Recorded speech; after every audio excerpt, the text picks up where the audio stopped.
जय श्री कृष्णा, नमस्कार, स्वागत है आपका एक बार फिर हमारे चैनल में। देखिए, हिंदू पंचांग के अनुसार वैशाख माह की पूर्णिमा के दिन भगवान बुद्ध का जन्मोत्सव भी मनाया जाता है। इसलिए वैशाख पूर्णिमा को बुद्ध पूर्णिमा भी कहते हैं। शास्त्रों के अनुसार वैशाख पूर्णिमा के दिन लक्ष्मी नारायण पूजा के साथ साथ पीपल के पेड़ की पूजा का भी खास महत्व है। महिलाएं पीपल के वृक्ष का पूजन कर पुत्र की दीर्घायु और उसके सुख की कामना करती हैं। बुद्ध पूर्णिमा पर दिन भर व्रत रखकर शाम को चंद्रमा को अर्घ देकर व्रत खोला जाता है।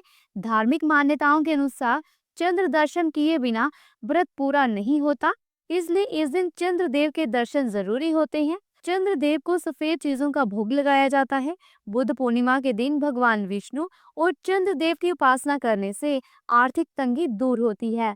पूर्णिमा के दिन स्नान, दान और पितरों का तर्पण करना शुभ होता है। आइए जानते हैं कि साल 2025 में वैशाख पूर्णिमा का व्रत कब है, सही तिथि, शुभ मुहूर्त, पूजा विधि और इस दिन किन चीजों का दान करना चाहिए। देखिए, साल 2025 में वैशाख पूर्णिमा का व्रत 12 मई सोमवार को है। पूर्णिमा तिथि प्रारंभ होगी 11 मई रात्रि 8:01 पर। पूर्णिमा तिथि समाप्त होगी 12 मई रात्रि 10:25 पर। पूजा का शुभ मुहूर्त होगा प्रातःकाल 11:51 से दोपहर 12:45 तक। निश्चिता काल का मुहूर्त होगा रात्रि 11:56 से रात्रि 12:38 तक।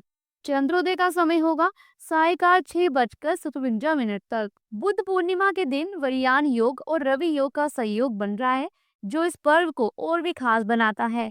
रवि योग का समय सुबह 5:32 से लेकर 6:17 तक रहेगा, जबकि भद्रावास योग सुबह 9:14 तक रहेगा। इस समय भद्रा पाताल में रहेगी। इस योग में गंगा स्नान कर भगवान विष्णु और बुद्ध की पूजा करने से सभी मनोकामनाएं पूर्ण होती हैं। आइए अब जानते हैं कि विशाख पूर्णिमा की पूजा विधि क्या है। देखिए, शास्त्रों के अनुसार विशाख पूर्णिमा के दिन प्रातःकाल दैनिक कार्य से निर्विक्त होकर स्नान कर व्रत का संकल्प ले। इसके बाद पूजा स्थल में भगवान विष्णु का पंचामृत से अभिषेक करें और ओम नमो नारायण मंत्र का जाप करें। धूप दीप कर भगवान विष्णु और माँ लक्ष्मी को फल, फूल, वस्त्र और नैवेद्य आदि अर्पित करें। माता लक्ष्मी जी को 16 श्रृंगार का सामान चढ़ाएं।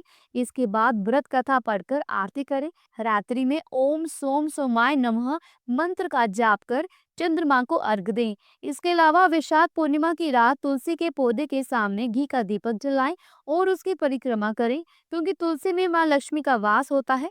साथ ही इस उपाय से घर में सकारात्मक ऊर्जा का संचार होता है और नकारात्मक शक्तियां दूर होती हैं। विशाख पूर्णिमा पर क्या दान करें? ऐसी मान्यता है कि विशाख पूर्णिमा के दिन वस्त्रों का दान करना बेहद शुभ होता है। इस दिन फल और शरबत का दान करने से पितृ प्रसन्न होकर सुख समृद्धि का आशीर्वाद देते हैं। शास्त्रों के अनुसार विशाख पूर्णिमा के दिन स्नान के बाद चंद्रमा से जुड़ी वस्तुओं का दान करना चाहिए। इस दिन चावल, चीनी, दूध, सफेद कपड़े, मोती, चांदी आदि का दान करना चाहिए। वैशाख मास में बहुत ज्यादा गर्मी पड़ती है। ऐसे में पूर्णिमा के दिन व्यक्ति या फिर पशु पक्षी को जल का दान करना बड़ा ही पुण्य फल प्रदान करने वाला होता है।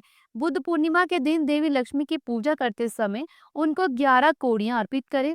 पूजा के बाद इन कोड़ियों को लाल कपड़े में बांधकर तिजोरी के पास रख दे। इस उपाय को करने से व्यक्ति को धन की कमी का सामना कभी नहीं करना पड़ता। बुद्ध पूर्णिमा के दिन तामसिक भोजन, मांस, मदिरा और प्याज, लहसुन आदि का सेवन करने से बचना चाहिए। इस दिन पर केवल सात्विक भोजन करें। साथ ही इस दिन पर किसी तरह की हिंसा से भी दूर रहें और किसी तरह का लड़ाई झगड़ा, झूठ बोलना या किसी को नुकसान पहुंचाने जैसे कार्य ना करें।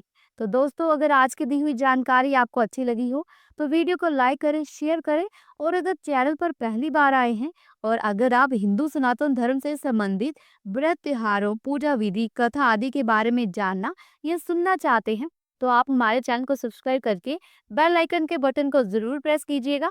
इससे ये होगा कि जो भी नई वीडियो मैं अपलोड करूंगी वे सही समय पर आप तक पहुंच जाएगी। वीडियो को पूरा देखने के लिए आपका बहुत बहुत धन्यवाद। जल्दी मिलती हूँ एक नई धार्मिक बड़ी वीडियो के साथ। तब तक के लिए प्रेम से बोलो राधे राधे।